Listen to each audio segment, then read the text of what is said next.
अस्सलाम वालेकुम नाजरीन, मैं आपके साथ आपकी होस्ट आपकी doctor Huma Chishti, vice president community of homeopaths Pakistan. आज हेल्थ स्पेशल के इस प्रोग्राम में आपको वेलकम कहती हूँ और यहाँ आज हम बात करेंगे एक बहुत ही खूबसूरत ही बात के साथ अपने प्रोग्राम का आगाज़ करती हूँ। देखिए, नॉलेज, इल्म जो है वो एक ताकत है। नॉलेज इज़ पावर, हम पढ़ते आते हैं, सुनते आए हैं और ये इतना बड़ा ख़जाना है कि इसके तहत हम बहुत सी चीज़ों को जान पाते हैं। जिस तरह बहुत सी बीमारियां माशरे में मौजूद हैं और इनको हम देखते हैं मुख्तलिफ नज़र से और उसके बारे में जानते हैं, उसका डायग्नोसिस देखते हैं। इसी तरह नॉलेज की बेस पे बहुत सारी ऐसी चीज़ें हमारे सामने आई कि जो पहले नहीं थी। आज की जो डिज़ीज़ है वो इसी हवाले से है और करंट इशू भी है। सोशल मीडिया पे इसका बहुत ज़्यादा आप सुनते आ रहे हैं तज़किरा। हम इसी हवाले से आज बात करेंगे। तो टॉपिक है आज हमारा मंकी पॉक्स के हवाले से। मंकी पॉक्स या एमपॉक्स इसे बोला जाता है।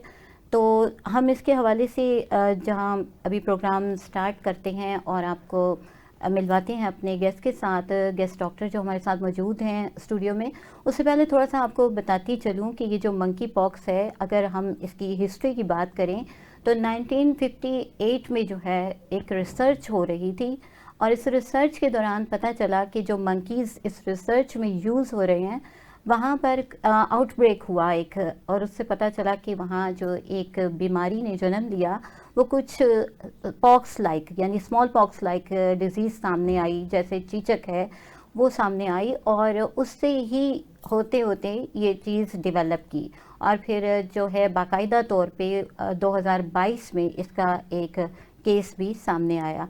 तो इस हवाले से आज हम बात करेंगे कि ये मंकी पॉक्स क्या होता है, कैसे हो जाता है और कैसे हम इससे एहतियाती तदाबीर इस्तेमाल करते हुए बच सकते हैं। तारुफ करवाती चलूँ, आज हमारे पैनल में, हमारे स्टूडियो में हमारे साथ मौजूद हैं डॉक्टर आयशा उसामा जो होम्यो एक्सपर्ट हैं और ग्रिप रखती हैं बहुत ज़्यादा अपने तमाम मामलात पर जिन्हें डील करती हैं। तो डॉक्टर साहबा, आपको वेलकम कहते हैं और थैंक यू कि आप हमारे प्रोग्राम में आए। मंकी पॉक्स के हवाले से बताइए कि मंकी पॉक्स जो है वो यानी क्या है, और दूसरी ये बात कि इसको मंकी से इसका क्या रेलेवेंस है, क्या कोई ताल्लुक है इसका मंकी के साथ जो इसको मतलब मंकी पॉक्स कहा जाता है, काइंडली बताइएगा। ये एक रेयर और इन्फेक्टियस डिजीज़ है, यानी कि ये कॉज करती है मंकी वायरस की वजह से। इसमें इसको हम इससे भी लाइक करते हैं, हम इसमें काउ पॉक्स और जो क्या कहते हैं कैमल पॉक्स और स्मॉल पॉक्स, इसको हम इसके अंदर लेते हैं। और ये बिल्कुल मंकी से बहुत ज़्यादा जो है वो रेयर करती है। ये हिस्टोरिकल इसकी है, हिस्ट्री में जो है ये मंकी में फ़र्स्ट टाइम जो है वो 1958 में, जैसे आपने बताया कि ये फ़र्स्ट टाइम मंकी में जो है वो डायग्नोज हुआ था। उसके बाद जो है ये जो नेचुरल रिजर्वायर है वो मंकी नहीं है। इसमें फिर हमारे पास जो है जब ये किसी इंसान को टच करता है उसमें ये होता है, ये उस तक जो है वो रैट या कोई भी अदर मैमल्स जो होते हैं, बिल्कुल इस तरह, बिल्कुल। और जो जाइंट साइज रैट्स है उनमें ये एसिम्प्टोमेटिक होती है, मतलब उसमें कोई सिम्टम्स प्रोड्यूस नहीं करती, वो सिर्फ कैरियर होता है, वो एक जगह से उसको लेकर जाकर दूसरी जगह जाता है।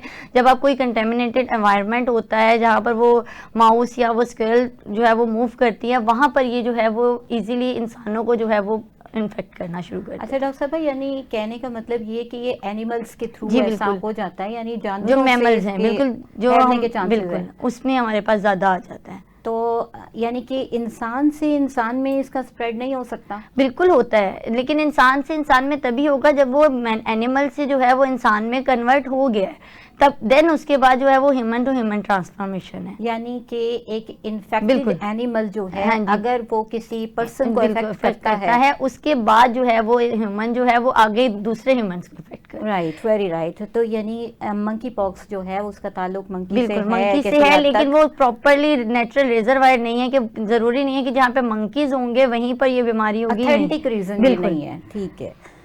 अच्छा, ये डॉक्टर साहब बताइएगा कि जैसा कि ये आजकल इसके बहुत ज़्यादा आउटब्रेक्स देखने में आते हैं, डिफरेंट केसेस के बारे में हम सुनते हैं और बहुत ज़्यादा अलर्ट्स के हवाले से भी न्यूज़ सुन रहे हैं, तो एक ना वो थ्रेटनिंग सी कंडीशन पैदा हो जाती है, खौफजदगी सी होती है कि क्या ये सभी को होना चाहिए, हमें तो नहीं हो जाएगा। ये बहुत ज़्यादा पेशेंट जो है ना तो ये आप बताइएगा, क्या ये किसी को भी हो सकता है? जी बिल्कुल, ये हर किसी को हो सकता है, क्योंकि जिसकी इम्यूनिटी डाउन है ये उसको इफ़ेक्ट करती है। लेकिन ज़्यादातर ये उन लोगों में होता है जो भी एनिमल्स हैंडलिंग है, यानी जो एनिमल्स को हैंडल कर रहे हैं, उन पर्सन में बहुत ज़्यादा आता है, जिन्होंने मतलब रखे हुए हैं जानवर अपने पास, उनमें ये प्रॉब्लम आती है, क्योंकि ये जानवर से इंसान में इफ़ेक्ट करता है, तो फिर वो आगे आगे जो है वो ट्रांसफ़र होता जाता है।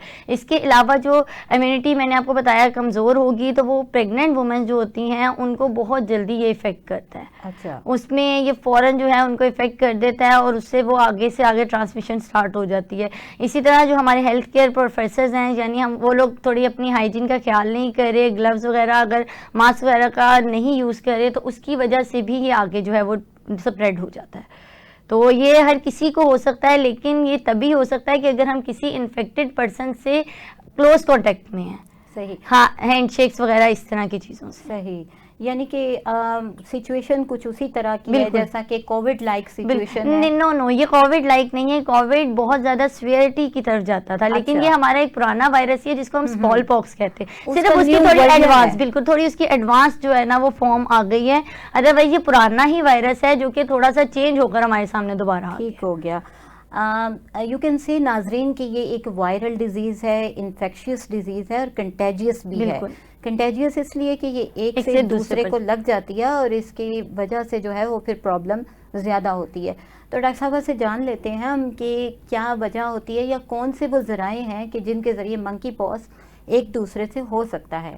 उसमें वही मैंने आपको बताया, एनिमल ट्रांसमिशन होती है कि एनिमल टू ह्यूमन में ट्रांसफर होता है। अगर कोई इन्फेक्टेड, आप ज़रा नाजरीन की आसानी के लिए ये बताइएगा कि कौन सी चीज़ों से हो सकता है, क्या वो घरेलू चीज़ों के नहीं, इस्तेमाल इसमें से? आपके पास आ जाता है जब आपका कोई इन्फेक्टेड पर्सन आपके घर के अंदर मौजूद है, उसको ज़रूरी है कि आप आइसोलेट कर दें। वो कोरोना वाला सिस्टम नहीं, लेकिन उसको आइसोलेट कर देना। अगर आप उससे क्लोज कॉन्टेक्ट करेंगे, हैंडशेक वगैरह करेंगे या उसकी फूड ड्रिंक्स वगैरह शेयर करेंगे, तो उससे ये आपको होने का खतरा होता है। लेकिन उसमें भी वहीं पे बात आ जाती है कि आपका अगर इम्यून सिस्टम डिफेंस मेकिंग है, वो अच्छा जो है वो रिस्पॉन्स कर सकता है, तो फिर आपको उतना ज़्यादा इसका ब्रेकअप नहीं होता। लेकिन उस कंडीशन में कि क्लोज कॉन्टैक्ट में ये बहुत जल्दी जो है वो स्प्रेड करता है एक पर्सन से दूसरे में। अच्छा, और अकॉर्डिंग टू अगर WHO बात की जाए नाजरीन, तो यहाँ आपको बताती चलूँ कि आलमी इदारा सेहत के मुताबिक जब ये आउटब्रेक होता है और अगर किसी पर्सन को इफ़ेक्ट करता है, तो न सिर्फ उसके चेहरे को मुतासर करता है बल्कि हाथों पे भी ये देखने को आता है। समटाइम जो है वो पूरी बॉडी को जो है ये आहिस्ता आहिस्ता अफेक्ट करता है। यहाँ हम डॉक्टर साहब से पूछते हैं कि जब मंकी पॉक्स किसी पर्सन को अफेक्ट करता है, उस पर ज़ाहिर होता है, तो क्या अलामात सामने आती हैं? इसमें जो इनिशियली अलामात होती हैं ना, जो शुरू में आती हैं 5 डेज़ में, 1 to 5 डेज़ में जो अलामात है, उसमें आपको फीवर होता है। फीवर के यहाँ डॉक्टर साहब कहूँगी 1 से 21 दिन तक कहते हैं जी, कि लग बिल्कुल। जाते हैं इसकी सिम्टम्स को सामने आने में। जी नहीं, 7 to 14 डेज है। 7 to 14 डेज है। उसके बाद सही। 5 to जो है वो 28 डेज में ये रिकवर कर जाता है। यानी कि सही। 1 मंथ में अगर आप मेडिकेशंस कर रहे हैं तो ये रिकवर कर जाता है। अदरवाइज ये और ज़्यादा किसी जो है वो क्रॉनिक डिजीज की तरफ हमें ले जाता है। सही, यानी कम्प्लेक्सिटीज भी इसमें हो कॉम्प्लिकेशंस आ जाती हैं। जाती हैं बहुत ज़्यादा इसमें। आप बता रही थी अलामात के जी, हवाले से। अलामात में ये है कि जब ये स्टार्ट होता है फर्स्ट 5 डेज में जो है हमें फीवर और जिस्म में दर्द रहने लगती है, एक थकावट महसूस होने लगती है, हमारे मसल्स बहुत ज़्यादा थकावट, और हमारी जो लिम्फ नोड्स हैं हमारी नेक में, हमारे आर्मपिट्स में और लेग्स में, वो ग्रॉइन में हमारे होते हैं आर्मपिट, वो स्वेल करना शुरू कर जाते हैं बहुत ज़्यादा। सही। जिसकी वजह से ये जो है वो आहिस्ता आहिस्ता फिर आगे जो है ये डेवलप होना शुरू होता है। फीवर की कंडीशन भी हो जाती है। फीवर की बहुत ज़्यादा और हेडेक बहुत ज़्यादा रहने लगता है पेशेंट को। फिर इसकी जो सेकंड पोजीशन आती है उसमें हम कहते हैं स्किन पोजीशन और रैशेस। अच्छा। ये हमारी फिर स्किन को अगले जो 5 to 14 डेज है, इसमें ये हमारी ये स्किन को डैमेज करना शुरू करता है। जिसमें स्टार्ट में क्या होता है 6-7 डेज पे आपको फ्लैट से आपकी स्किन के ऊपर रेड कलर के स्पॉट्स महसूस होंगे। वो आहिस्ता आहिस्ता जो है वो कन्वर्ट होता है, उसमें हमारी वाटर फिल स्टार्ट हो जाता है। फिलिंग जब होती है वाटर की, वो हमारे वेजिकल्स बन जाते हैं ब्लिस्टर टाइप, जैसे अक्सर पानी गिर जाए जल जाए तो जो पानी के छाले बन जाते हैं, उस तरह के छाले बन जाते हैं। फिर आहिस्ता आहिस्ता उसके अंदर वो और ज़्यादा जब एडवांस होना शुरू होता है तो उसके ऊपर एक स्कार आ जाता है, जो कि पस्यूल, उसके अंदर पस फॉर्मेशन स्टार्ट हो जाती है। थर्ड पे फिर इसके अंदर हमारी जो स्किन होती है, डिफरेंट जगह की जो स्किन होती है वो हमारी अब नॉर्मेलिटी आना शुरू हो जाती है, जैसे फेस पे हैं या जिस भी बॉडी के पार्ट पे हैं उसमें हमारी बॉडी के अंदर डिफरेंट अब नॉर्मल हमारी स्किन होना शुरू हो जाती है, जिसकी जो है वो फिर आगे फर्दरली ये जो है वो। और इसके अलावा इसमें जो आपको पता है फीवर से रिलेटेड जो सिम्टम्स आते हैं वो अदर सिम्टम्स में आ जाता है कि आपको सर्दी लगने लगती है, पसीना आने लगता है, आपको एब्डोमिनल पेन्स रहने लगती हैं। वो ये उन कंडीशन में जब एडवांस कोई आपके साथ कोई और डिजीज इसमें टच कर जाए, वॉमिटिंग वगैरह ये सब चीज़ें फिर उसके बाद होती हैं, यानी कम्प्लेक्स अगर हो जाता है तो ऐसा होता है। नाज़रीन, डॉक्टर साहिबा ने हमें बहुत ही अच्छे तरीके से गाइड किया। यहाँ आपको बताऊंगी कि जैसा कि स्टार्ट में ऐसा होता है कि मंकी पॉक्स में सिर्फ फीवर होता है, फ्लू लाइक कंडीशंस होती हैं, सर में दर्द होता है, और जैसे जैसे ग्रेजुअली ये चीज़ बढ़ती जाती है तो बॉडी एक होने लगता है, यानी पूरे जिस्म में दर्द होती है और थकावट का एहसास होने लगता है। तो एग्री करती हैं डॉक्टर साहब, ऐसे ही है। और जब ये प्रोग्रेस कर जाता है तो ये स्किन को भी अफेक्ट करता है और फिर हमारे पिंपल्स बनना दाने बनते हैं और पाँव पे, हाथों पे, फेस पे, चेस्ट पे, बॉडी के हर पार्ट पे ये इफेक्ट करने लगते हैं। डॉक्टर साहब ने स्टेजेस के हवाले से भी बताया कि सबसे पहले जो है यहाँ क्या होता है कि वो पिंपल लाइक कंडीशन सामने आती है, फिर वो ब्लिस्टर फॉर्म हो जाती है, यानी उसमें पानी भर जाता है, वो काफ़ी डेवलप करता है, और उसके बाद जब वो रिलीज़ कर जाता है तो वो ड्राई होकर स्कार लाइक बन जाता है, यानी कि खुश्क होने लगता है और यहाँ ये ठीक हो जाता है। तो यहाँ पर अब हम डॉक्टर साहबा आपसे पूछना चाहेंगे, क्या मंकी पॉक्स की कोई टाइप्स भी हैं? जी बिल्कुल, इसकी 2 टाइप्स हैं। इसमें हमारे पास सेंट्रल अफ्रीकन टाइप है और सेकंड है वेस्ट अफ्रीकन टाइप। क्लैड 1 और क्लैड 2 के नाम से भी। लेकिन जो सेंट्रल अफ्रीकन टाइप है फर्स्ट वाली, वो बहुत ज़्यादा सीवियर होती है। और वो इस तरह की है कि उसमें आपकी डेथ रेट 10% तक जाता है, मोर देन 10% डेथ रेट होता है। और ये जिन एरियाज़ में होता है उसमें एक एरिया का नाम है डेमोक्रेटिक पब्लिक ऑफ कोंगो। वो इसका इस जगह का नाम इसलिए ये रखा गया क्योंकि यहाँ पर एक रिवर जो है वो फ्लो कर रहा है जिसका नाम कोंगो है। इस जगह का नाम इस तरह है और उसके साथ जो कंट्रीज टच कर रही होती है वो इफेक्ट करती है। अच्छा डॉक्टर साहब, आपने कोंगो का नाम लिया, तो क्या ये इस वायरस का भी कोई ताल्लुक है मंकी पॉक्स के साथ? नहीं, इसका वायरस का इस तरह से कोई ताल्लुक नहीं है, लेकिन इन कंडीशन ये भी एनिमल से ही स्प्रेड करता है। लेकिन ये उस कंडीशन में होता है जब ब्रेकडाउन हमारी जब जो ईद उल अजहा का टाइम आता है तब जब जानवरों को बिल्कुल उसमें ये चीज़ इसलिए आ जाती है क्योंकि उनकी क्लीनिंग और उनका ख्याल प्रॉपर नहीं रखा जाता। उसकी वजह से उनमें जो है वो डिजीज़ का अटैक होना शुरू हो जाता है और वो फिर आगे स्प्रेड करना शुरू करता है। हाँ जी, हम सुनते हैं कि आप मास्क यूज़ कीजिए, हैंड वॉश करें, आए तो तब भी जो है शावर ले जाएं तो तब भी एनिमल से जो है वो आप टच कर रहे हैं तो उनसे फिर आपको ये दोबारा डिजीजेस फिर होना शुरू हो जाता है। और इसकी जो सेकंड स्टेज है, सेकंड टाइप, वो इतनी ज़्यादा जो है वो सीवियर नहीं है, वो माइल्ड होती है और उसमें डेथ रेट जो है वो लेस देन 1% है। लेकिन ये जो है नाइजीरिया और इन एरिया गाना साइड के जो एरियाज हैं उस साइड पर ये ज़्यादा इफेक्ट करती है। हमारी साइड तो ये वो तब आता है जब कोई रैट या कोई इस तरह का मैमल जो है वो वहाँ से कोई लेकर हमारे पास पहुँचता है कैरियर के तौर पर, तो वो हमारे पास लेकर आता है। हाँ जी, जैसे बहुत सारे केसेस में हमने देखा कि सफ़र करके कोई आया है तब ऐसा हुआ, तो उसमें यही होता है कि वहाँ पर आपको अगर कंटेमिनेटेड एनवायरनमेंट मिला है तो उससे ये आपको डिफेक्ट कर जाता है। ठीक। डॉक्टर साहब, आपने स्टेजेस के हवाले से तो हमें गाइड कर ही दिया कि इसकी 3 स्टेजेस होती हैं, फिर भी थोड़ा सा इसको मुख्तसरन नाजरीन की आसानी के लिए बताइए कि क्या इसकी कोई स्टेजेस हैं जब ये स्किन पे सामने आ जाता है? जी बिल्कुल, इसमें जो है ये इसका इंक्यूबेशन टाइम मैंने आपको बताया 7 to 14 डेज होता है। उसमें ये कोई सिम्टम शो नहीं करता। अच्छा। ये बॉडी के अंदर ही हमारे वायरस जो है वो मल्टीप्लाई कर रहा होता है। सेकंड आती है प्रोड्रोमल स्टेज, जिसमें मैंने वो आपको बताया फीवर वगैरह, ये 2 to 4 डेज जो है 2 to 7 डेज ये रहती है कि फीवर, फटीग वगैरह ये चीज़ें रहने लगती हैं। थर्ड स्टेज आती है जिसमें हमारी बॉडी की स्किन जो है वो मैंने आपको बताया कि पिंपल बनता है, हल्का सा फ्लैट होता है, उसके बाद उसके अंदर वाटर फिलिंग होती है, उसके बाद वो ब्लस्ट करता है और हमारी स्किन जो है वो नॉर्मल होना, यानी थर्ड स्टेज पे स्किन भी इन्वॉल्व हो जाती है। और फोर्थ स्टेज आती है जिसको हम कहते हैं इंक्यूबेशन टाइम, यानी कि वो उसमें उसको स्कार टाइम्स स्कार फॉर्मेशन होना शुरू होती है, हमारी स्किन के ऊपर स्कार बनना शुरू हो जाता है। जब वो स्कार बनना शुरू होता है उसका यही मतलब होता है कि ये रिकवरी हो रही है। लेकिन ये 2 to 4 वीक्स में ये चीज़ शो होती है। लास्ट जो हमारे पास 5 वीक्स आते हैं उसमें ये हमारी स्किन रिकवर होना शुरू हो जाती है, आहिस्ता आहिस्ता इसमें इंप्रूवमेंट आती है। लेकिन इंप्रूवमेंट तभी आती है जब आप इसमें ट्रीटमेंट लेते हैं। विदाउट ट्रीटमेंट ये बेहतर नहीं होती, ये सीवियर होती जाती है। नाज़रीन, ये बहुत ही इम्पोर्टेंट बात है कि बीमारी कोई भी हो, प्रॉब्लम कोई भी हो, जब तक हम उसको ट्रीट नहीं करते, जब तक उसका तरफ तवज्जो नहीं करते, तो वो क्योर होना मुश्किल होता है। तो बीइंग ए होम्योपैथ हम बात करते हैं कि क्या होम्योपैथी में इसका कोई ट्रीटमेंट मौजूद है, बिकॉज कहा जाता है कि इसका कोई इलाज नहीं है और इसके अननोन रीज़न है, पता भी नहीं चलता क्यों हो जाता है। बिल्कुल, रीज़न तो अननोन ही है, क्योंकि जब हमें किसी और से मिल रहा है तो वो नहीं पता चले। लेकिन जो हमारे होम्योपैथिक में ये होता है, हम इंडिविजुअलाइजेशन पे, इंफरादियत पे जो है वर्क करते हैं, पेशेंट के सिम्टम्स पे मेडिकेशन हो। इसमें बहुत सी हमारी मेडिसिन हैं जो बहुत अच्छा काम करती हैं। इसमें विरुलाइनम एक मेडिसिन है हमारी, बल्कि हमारा वो नोसोड है। हाँ जी, वो नोसोड है। उसको मैं फर्स्ट ग्रेड इसलिए आपको बताना चाहूँगी क्योंकि इसमें हमारे पास फीवर, फटीग और स्किन की सिम्टम्स तो आते हैं, लेकिन ये हमारी प्रोफिलैक्टिक मेडिसिन है। सही, वो हमारे लिए प्रिवेंट करती है एमपॉक्स। अगर हमने किसी पेशेंट को प्रिवेंट करवाना है, हम उसको अगर पहले उस मेडिसिन का यूज़ करवा दें तो वो उसमें आउटब्रेक नहीं करेगी। सही, यानी कहने का मतलब है कि अगर वेरोलाइनम को हाँ हम वक्त से पहले इस्तेमाल करवा देते हैं तो उसको नहीं होता, वो उसको नहीं प्रॉब्लम। होगा।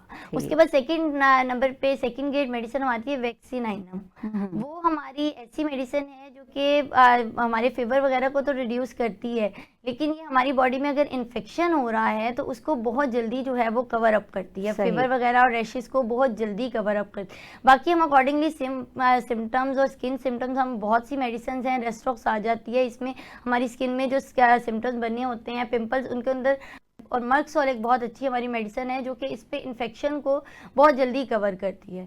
और जैसे कि अकॉर्डिंगली वो बताया जाता है कि जैसे ही पेशेंट हमारे पास आता है, हमने उसके सिम्टम्स के मुताबिक काम करना है। अगर वो हमारे पास फीवर पर ही आ गया है तो उसका फीवर ट्रीट होगा। फीवर जब ट्रीट होगा तो उसके बाद फिर उसकी फर्दर स्टेजेस बढ़ती जाएंगी। उसकी स्किन पे अगर पिंपल्स निकल आएंगे, अगर वो हमसे ही ट्रीटमेंट पे रहेगा तो उसके अकॉर्डिंगली उसकी मेडिसिन बदलती जाती है। इसी में रेड जब पिंपल्स बनते हैं उसमें हम बेलाडोना को बहुत अच्छा, बेलाडोना अगर वहाँ पर दे दी जाए तो पिंपल आगे फर्दर जो है वो डेवलप होने से थोड़ा सा रुक जाता है और फीवर भी जो है वो उससे बहुत कम हो जाता है। उसके बाद अगर फर्दरली वो आगे ब्लिस्टर्स बन जाएं तो हम इसमें लोकली अप्लाई करवाते हैं। हमारी मेडिसिन है कैलेंडुला। अच्छा, उसको लोकली अप्लाई किया जाए तो वो बहुत जल्दी जो है इसको क्लियर करता है और बहुत जल्दी जो है, क्योंकि उससे क्या होता है, ये जर्म्स जो हैं वो एक जगह से दूसरी जगह पे बॉडी के अटैक नहीं करते।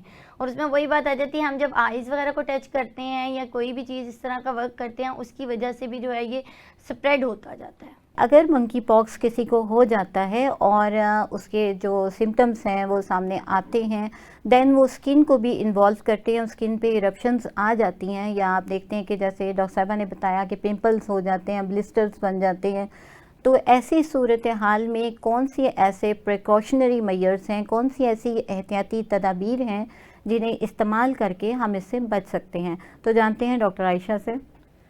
इसमें यही है कि हम अगर पेशेंट जिसको ये चीज़ हो गई है उसको हम आइसोलेट कर दें, उसको हम एक सेपरेट जगह पर रख दें, क्योंकि जब ये ब्रेकडाउन होता है तो इससे जो है वो इजीली दूसरे पर्सन इफेक्ट होते हैं जो आपसे क्लोज कांटेक्ट में। उसमें स्पेशली बच्चे और जो बूढ़े लोग हैं वो बहुत जल्दी इफेक्ट करते हैं। इसमें हम यही होता है कि हम पेशेंट को ये बात कहते हैं कि वो वाटर इनटेक बहुत ज़्यादा करे ताकि जो है वो स्किन की इरप्शन जो है वो जल्द अज जल्द रिकवर हों, डिहाइड्रेशन का इशू ना हो। अच्छा डॉक्टर साहब, यहाँ यानी थोड़ा सा क्लैरिफाई कीजिए हमारे नाजरीन की आसानी के लिए कि क्या जैसे यानी इस्तेमाल की चीज़ें होती हैं उनके हवाले से ज़रा गाइड कीजिए कि किस तरह बिल्कुल से। हम उसमें जो है हम अगर उनके यूज टॉवल्स जो हैं और इन सब चीज़ों की, क्योंकि ये कंटेजियस डिजीज़ है, उनके ओवन कपड़े वगैरह इनको भी वॉश करने के लिए हमें सेपरेट जो है इनकी वॉशिंग करनी चाहिए, क्योंकि अगर ये दूसरे कपड़ों के साथ वॉश किए जाएंगे तो ये उसमें इफेक्ट करता है। थोड़ा बहुत वायरस जो है वो एक जगह से दूसरी जगह स्प्रेड कर जाता है। उसके अलावा जो है खाने पीने की चीज़ें वो शेयर नहीं करनी है ऐसे पर्सन के साथ, यानी कि यूटेंसिल्स भी, बर्तन वगैरह ये सब चीजें अलहदा करने की जरूरत नहीं है, लेकिन पेशेंट के साथ बैठकर मतलब क्लोज कांटेक्ट में यूज नहीं करनी। सही, जब वो वॉश होंगे तो उसमें वायरस अटैक नहीं होगा। सही, ये नहीं है कि आप उसको बर्तन अलहदे कर दिए, बर्तन को अलहदा कर दिए, ये चीजें नहीं है। लेकिन पेशेंट को आइसोलेट इसलिए किया जाता है क्योंकि घर में बच्चे भी होते हैं, हमारे पास बूढ़े लोग भी मौजूद होते हैं, उनकी इम्यूनिटी लाइक नहीं होती कि वो इजीली जो है हर डिफेंस कर सके। उनमें जो है ये बहुत बहुत जल्दी इफेक्ट कर जाता है। असल चीज़ नाजरीन इम्यून सिस्टम है हमारा, जो बहुत ज़्यादा बेस करता है हर प्रॉब्लम, हर बीमारी जो इफ़ेक्ट करती है सबसे पहले हमारे इम्यून सिस्टम को वीक करती है। तो इम्यून सिस्टम का बूस्टअप होना, उसका जो है पावरफुल होना बहुत ज़रूरी होता है। हमारी होम्योपैथिक में बहुत सारी ऐसी मेडिसिन हैं जो इम्यून सिस्टम को बेस्ट करती हैं और वो बूस्टअप करती हैं ताकि जिस्म जो है वो तमाम इस किस्म की बीमारियों से बचाव कर सके। तो डॉक्टर साहबा जैसे कि टॉवल्स हैं, जैसे टिश्यू पेपर्स हैं, बिल्कुल इनसे ये भी सब चीज़ें बिल्कुल स्प्रेड का इशू बन सकती हैं, क्योंकि ये उस पर्सन ने यूज़ किया है और उसने रख दिया है, तो उसके ऊपर हमारे जर्म्स अटैक होते हैं। जब किसी और पर्सन ने उसको टच किया, उसको उठा के यूज़ करने की कोशिश की, तो उसमें वो उस पर्सन को स्प्रेड कर जाता है। इसमें हम पेशेंट को यही बात कहते हैं कि वो एक आइसोलेट हो जाए, दूसरा वो रेस्ट करे, पानी का हैंड वॉशिंग बहुत ज़्यादा करे, अपने ही हाथ वो अपने ही चेहरे पे या कहीं भी बार बार ना लगाए, उससे उसकी आइज भी इन्फेक्ट कर सकती हैं।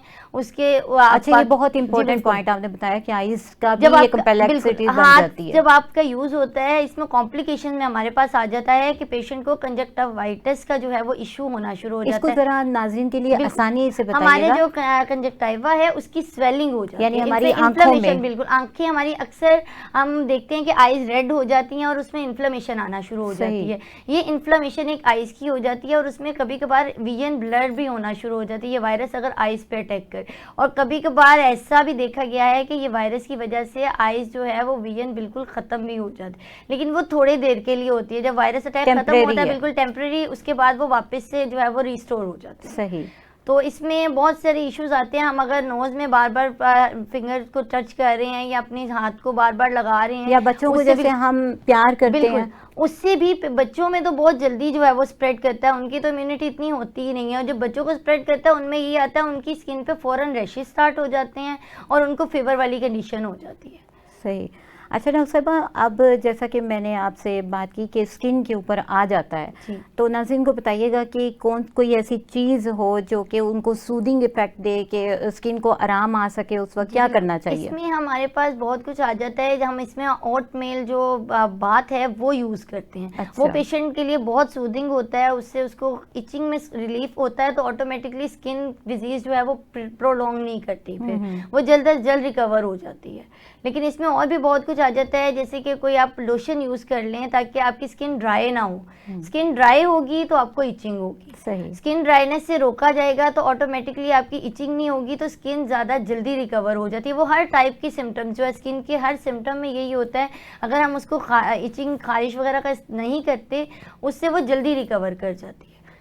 यहाँ नाज़रीन आपको बताती चलूँ कि हमारे घर में मौजूद कुछ चीज़ें भी ऐसी होती हैं। डॉक्टर साहबा ने मेडिकल पॉइंट ऑफ व्यू से हमें बताया, तो यहाँ आपको बताती चलूँ कि जैसे एप्पल विनेगर है, यानी सेब का सिरका बहुत ज़्यादा बेनिफिशियल होता है ऐसे सिलसिलों में जहाँ पर स्किन के इस किस्म के ब्लिस्टर्स बन जाते हैं। तो जब उसकी एप्लीकेशन की जाती है तो उससे जल्दी, यानी चूँकि वो एंटीबायोटिक भी होता है, एंटी इन्फ्लामेटरी भी होता है, तो तमाम वो जो सोजिश हुई होती है, रेडनेस हुई होती है और बर्निंग सेंसेशन होती है, उसे ठीक करता है। इसी तरह एलोवेरा जेल जो है बहुत ज़्यादा सूदिंग इफेक्ट देती है, तो इनका इस्तेमाल भी ज़रूर कीजिए अगर किसी को इस तरह का प्रॉब्लम हो जाता है। तो डॉक्टर साहबा, अगर किसी को मंकी पॉक्स हो गया है तो डायग्नोसिस कैसे होगा, कैसे पता चलेगा कि इसको हो गया? डायग्नोसिस ये पेशेंट जब हमारे पास आएगा तो उसके सिम्टम्स के अकॉर्डिंग हमें पता चल जाएगा। जैसे वो फीवर की मेडिकेशन के लिए आया है तो हम उसे फीवर की मेडिसिन देंगे। फिजिकल एग्जामिनेशन बहुत ज़रूरी है।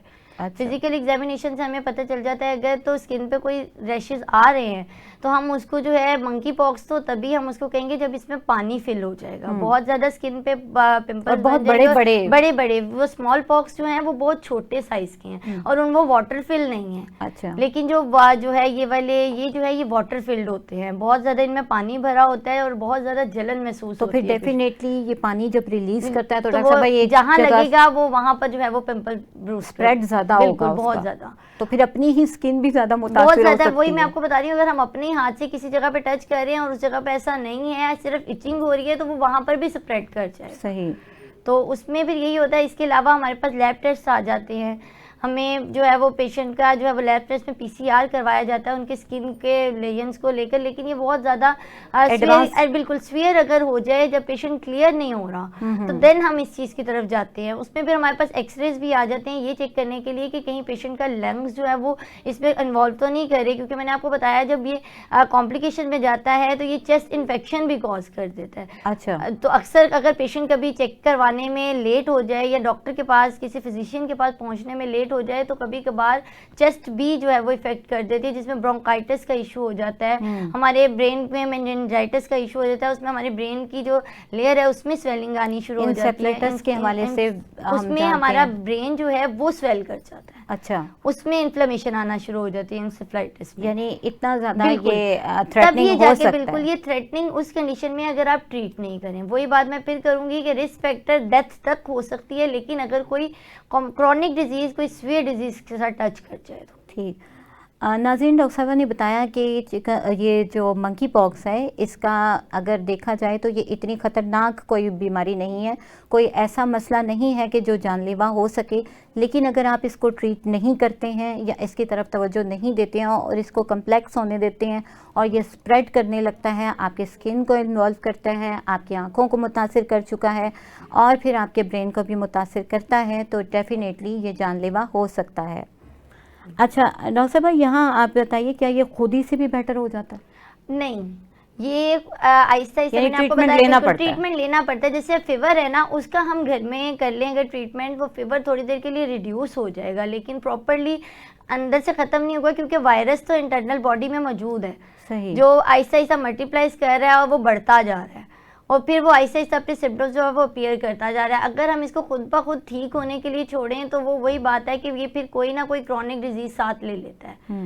लेकिन जब इसको ठीक करना है तो वो यही है, आप 1 वीक तक वेट कर सकते हैं जब आपको फीवर है, लेकिन जैसे ही आपकी स्किन इन्वॉल्व होती है तो उसमें हमें फ़ौरन से जो है वो डॉक्टर को जो है वो रुजू करना चाहिए, ताकि वो जल्द अज जल्द स्किन आपकी क्लियर हो, क्योंकि ये स्प्रेड तभी करेगा जब आपकी स्किन के ऊपर आ जाएगा। फीवर से ये स्प्रेड नहीं करता। सही, यानी ये कि उस वक्त कोई प्रॉब्लम नहीं है। जब आपको फीवर, हेडेक, फ्लू वाले सिस्टम है, बॉडी में पेन है, तब ये स्प्रेड नहीं करेगा, लेकिन जैसे ही आपकी स्किन इन्वॉल्व हो जाएगी, चाहे वो भी रेड फ्लैट जो है वो बन रहे हैं, लेकिन उससे ये आहिस्ता आहिस्ता स्प्रेड की तरफ जाना शुरू हो जाता है। ठीक।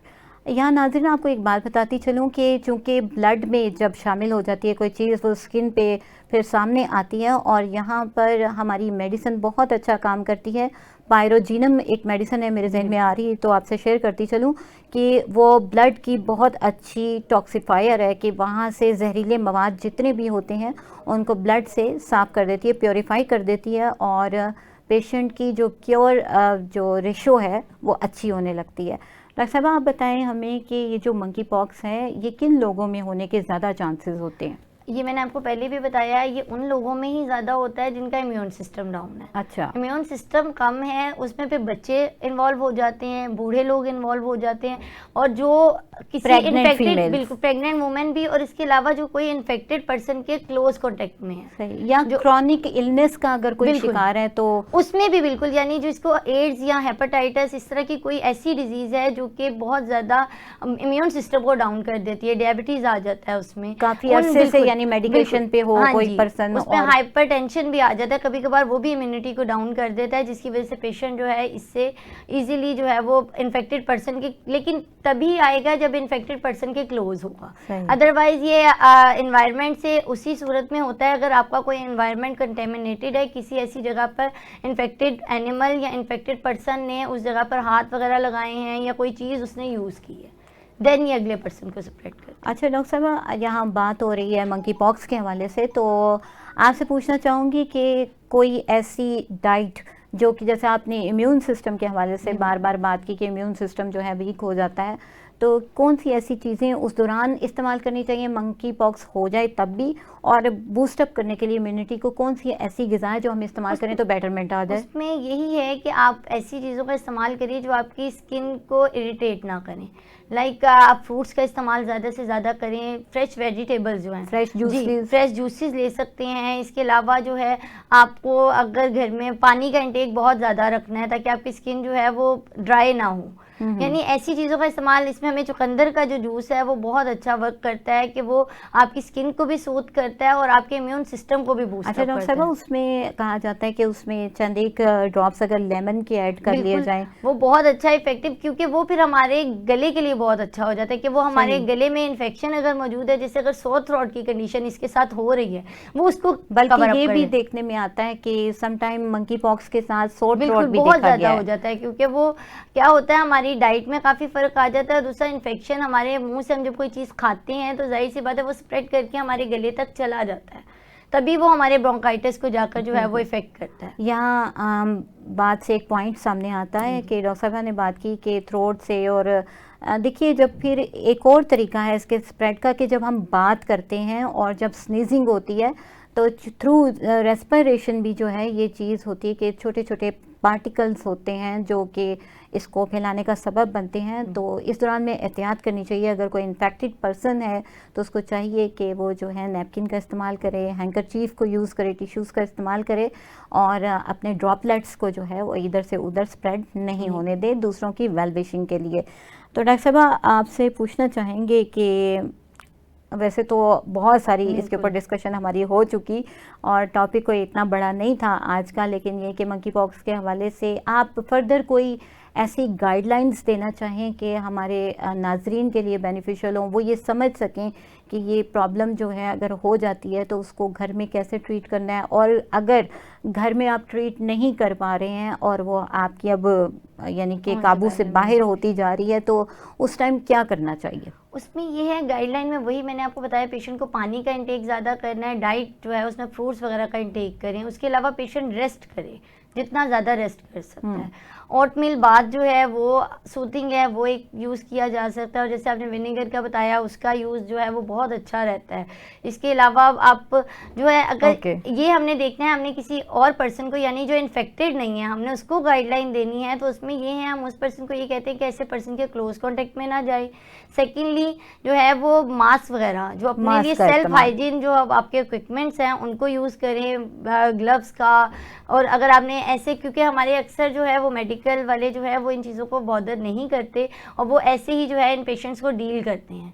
उससे क्या होता है, जब हम हाइजीन यानी बहुत इम्पोर्टेंट हम अगर पेशेंट को विदाउट अपने ग्लव्स के, विदाउट मास्क के पेशेंट को अपने इतना क्लोज कॉन्टेक्ट में बिठाकर डील करते हैं, उससे ये अक्सर हेल्थ केयर वालों को भी जो है ये चीज़ इशू हो जाती है। डॉक्टर साहब, आपके आने का बहुत शुक्रिया। बहुत ज़्यादा इन्फॉर्मेटिव जो है आपसे हमें मालूमात मिली और मंकी पॉक्स के हवाले से नाजरीन ने बहुत कुछ जाना। तो नाजरीन, यहाँ आपसे इजाज़त चाहूँगी। मैं आपकी host doctor Huma Chishti, vice president community of homeopath Pakistan. किसी नए टॉपिक के साथ इंशाल्लाह फिर मुलाकात होगी। अल्लाह हाफिज़।